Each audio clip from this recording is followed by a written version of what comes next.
It is in the implementation of our priority programs we can achieve a better Quezon Province. Una sa ating mga programa ay ang programa po natin pangkalusugan.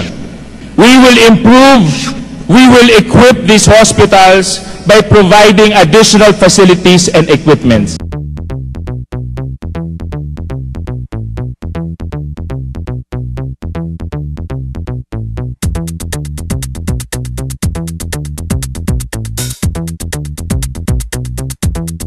Pangalawa sa ating mga priority programs ay ang programa po natin pang-agrikultura.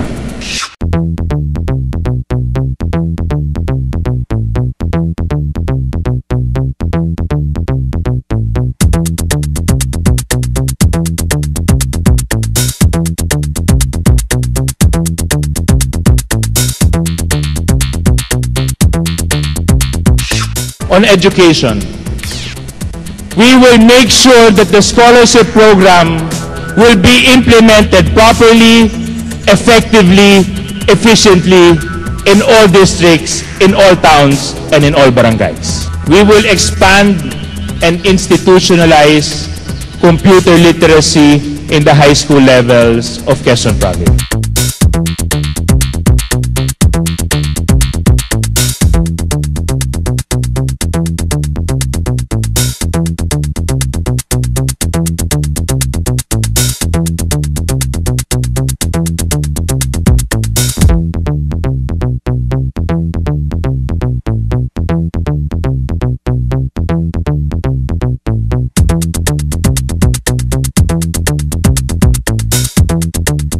We will be responsive to the needs and challenges brought about by climate change and global warming. Kami po dito sa laylayan ng Buntok Banahaw ay nakikisa po sa magandang layunin po ng ating gobernador.